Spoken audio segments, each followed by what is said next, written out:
Hi friends. So ನಿನ್ನೆ ನಿನ್ನೆ ತೊಗೊಂಡಿರೋಂಥ positions ಬಗ್ಗೆ ಅಪ್ಡೇಟ್ ಕೊಡೋಣ ಅಂತ ಬಂದಿದ್ದೀನಿ. ಬಜೆಟ್ ಮುಗಿತಿದ್ದಂಗೆ ನಾನು ಈ ಪೊಸಿಷನ್ಸ್ ತೊಗೊಂಡಿದ್ದೆ. 24,600 ಕಾಲು. ಇದೆರಡು ಎಡ್ಜ್ ಮಾಡಿದ್ದು 24,250 ಪ್ಲಸ್ 24,550 ಎಡ್ಜ್ ಮಾಡಿದ್ದೆ. ಸೊ ನಿನ್ನೆ ವಿಡಿಯೋ ನೋಡ್ರೆ ನಿಮಗೆ ಗೊತ್ತಾಗುತ್ತೆ. ಸೊ ಇವತ್ತು ಮಾರ್ನಿಂಗ್ ಓಪನ್ ಆಗ್ತಿದ್ದಂಗೆ ನೋಡಿ ಚಾರ್ಟ್ ತೋರಿಸ್ತೀನಿ. ಸೊ ಮಾರ್ನಿಂಗ್ ಇಲ್ಲಿ ಓಪನ್ ಆಗ್ತಿದ್ದಂಗೆ ನಾನು ಮಾರ್ನಿಂಗ್ಗೆ ಪ್ರೀ ಮಾರ್ಕೆಟಲ್ಲಿ ನಂದು ಪೊಸಿಷನ್ 3,000 ಪ್ರಾಫಿಟ್ ತೋರಿಸ್ತಾ ಇತ್ತು. ಬಟ್ ಮಾರ್ಕೆಟ್ ಓಪನ್ ಆಗ್ತಿದ್ದಂಗೆ ಇಲ್ಲೊಂದು ಈ ಕ್ಯಾಂಡಲ್ ಬಂತಲ್ಲ, ಈ ಕ್ಯಾಂಡಲ್ ಅಲ್ಲಿ ನಂದು ಆಲ್ಮೋಸ್ಟ್ ನನ್ನ ಪೊಸಿಷನ್ 1,200 ನೆಗೆಟಿವ್ ತೋರಿಸ್ತಾ ಇತ್ತು, 1,200 ಲಾಸ್ ತೋರಿಸ್ತಾ ಇತ್ತು. ಸೊ ನಾನು ನಿನ್ನೆ ಬಂದಿರೋಂಥ ಪ್ರಾಫಿಟ್ನ ಮಿಸ್ ಮಾಡ್ಕೊಳ್ಳೋದು ಬೇಡ ಅಂತ ಹೇಳಿ, ಹಿಂಗಿರೋ ಬಜೆಟ್ ನೆಕ್ಸ್ಟ್ ದಿನಾನು ಕೂಡ ಸ್ವಲ್ಪ ಫಾಲಿಂಗ್ ಆಗ್ಬೋದೇನೋ ಅನ್ನೋ ಒಂದು ಭಯಕ್ಕೆ ನಾನೇನ್ ಮಾಡಿದೆ, 1,200 ಲಾಸ್ ಅಲ್ಲಿ ಇದ್ದಾಗ್ಲೇನೆ ಓಕೆ ಬಿಡು ನಾನು ಎಕ್ಸಿಟ್ ಮಾಡೋಣ ಅಂತ ಹೇಳಿ ನಾನು ಎಕ್ಸಿಟ್ ಮಾಡ್ಕೊಂಡೆ.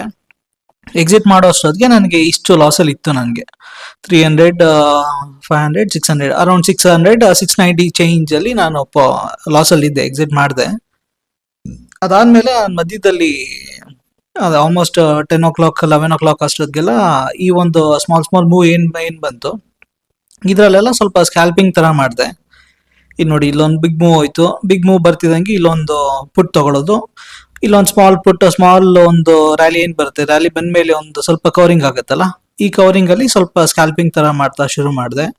ನೋಡಿ ಇಲ್ಲೊಂದು ಸ್ವಲ್ಪ ಇಲ್ಲಿ ಫಾಲ್ ಆಗುತ್ತೆ. ಫಾಲ್ ಅಲ್ಲಿ ಒಂದ್ ಸ್ವಲ್ಪ ಕಾಲ್ ತಗೊಂಡೆ, ಒಂದು ಸ್ಮಾಲ್ ಪಾಯಿಂಟ್ಸ್ ಹಿಡಿದು ಟೋಟಲ್ ಆಗಿ ಇವತ್ತು ಬುಕ್ ಮಾಡಿರೋದು 1,200 ಬುಕ್ ಮಾಡಿದ್ದೀನಿ. ಸೊ ಪ್ರತಿಯೊಂದೂ ಇಲ್ಲಿ ಎಕ್ಸ್ಪ್ಲೇನ್ ಮಾಡೋಕ್ಕಾಗಲ್ಲ, ಯಾಕೆಂದ್ರೆ ತುಂಬಾನೇ ಚಿಕ್ಕ ಟ್ರೇಡ್ಸ್ಗಳು ಮಾಡಿದ್ದೀನಿ ಇವತ್ತು.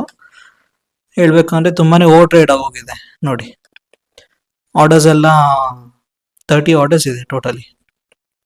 ಒಂದು ರಿಜೆಕ್ಟ್ ಆಗಿದೆ ಅನ್ನೋದು ಬಿಟ್ರೆ ಇನ್ನೆಲ್ಲ ಇಲ್ಲೊಂದು. ಸೊ ಟೋಟಲಿ 3 ಆರ್ಡರ್ಸ್ ರಿಜೆಕ್ಟ್ ಅಂತ ಅಂದ್ರೆ ಆಲ್ಮೋಸ್ಟ್ 27 ಆರ್ಡರ್ಸ್ ಪ್ಲೇಸ್ ಮಾಡಿರೋದು. ಅಂದ್ರೆ ಇವತ್ತು ತುಂಬಾನೇ ಓವರ್ ಟ್ರೇಡ್ ಆಗಿದೆ ಇವತ್ತು. ಸೊ ಪ್ರತಿಯೊಂದೂ ಎಕ್ಸ್ಪ್ಲೇನ್ ಮಾಡೋದು ಅಷ್ಟೊಂದು ಚೆನ್ನಾಗಿರಲ್ಲ. ಸೊ ಇವತ್ತಿನ ಪ್ರಾಫಿಟ್ ನನ್ನ ಮಾರ್ನಿಂಗ್ ಏನ್ ಪೊಸಿಷನ್ ಇತ್ತು 6,690 ಲಾಸ್ ಏನಿತ್ತು, ಆ ಲಾಸ್ ಎಲ್ಲ ರಿಕವರ್ ಆಗಿ ಇವತ್ತು ಟೋಟಲ್ ಪ್ರಾಫಿಟ್ ಬುಕ್ ಮಾಡಿದ್ದು 1,189 ಪ್ರಾಫಿಟ್ ಬುಕ್ ಮಾಡಿದ್ದೀನಿ. ನಾಳೆಗೆ ಇದನ್ನ ತಗೊಂಡಿದ್ದೆ ಪುಟ್. ಇಲ್ಲಿ ನೋಡಿ, ಇಲ್ಲಿ ಬಿದ್ದಿತ್ತಲ್ಲ, ಇಲ್ಲಿ ಬಂದಿದ್ದಾಗ ಪುಟ್ ಕೆಳಗಡೆ ಬೀಳಲ್ಲ ಅನ್ನೋ ಒಂದು ಧೈರ್ಯದ ಮೇಲೆ ಇಲ್ಲಿ ಪುಟ್ ಕವರ್ ಮಾಡಿದ್ದೆ. ಬಟ್ ಇವತ್ತೇನೆ ನನಗೆ ಪ್ರಾಫಿಟ್ ಕೊಟ್ಬಿಡ್ತಿದ್ದು. ಇದು ನೋಡಿ, ಆಲ್ಮೋಸ್ಟ್ ನನಗೆ 600 ಪ್ರಾಫಿಟ್ ಕೊಟ್ಬಿಟ್ಟಿದೆ. ನಾನು ಅದನ್ನ ತಗೊಂಡಿದ್ದ ಕಾರಣ ನಾಳೆನ ಪ್ರಾಫಿಟ್ ಪೊಟೆನ್ಶಿಯಲಿಟಿ ನೋಡೋಣ. ಸೊ ಇದನ್ನ ನಾಳೆ ಕೊನೆವರೆಗೂ ಇಟ್ಕೊಂಡ್ರೆ ನನಗೆ 881 ಬರ್ತಾ ಇತ್ತು.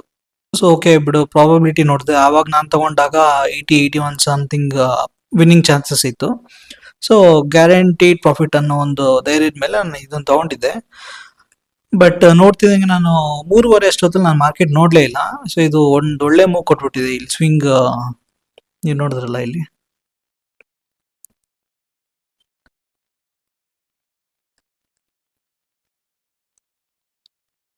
ಇದು ನೋಡಿ ಒಳ್ಳೆ ಮೂವ್ ಕೊಟ್ಟಿದೆ. ನನ್ಗೆ ಇಲ್ಲೇನೆ ಪ್ರಾಫಿಟ್ ಕೊಟ್ಬಿಡ್ತಿಲ್ಲ 600.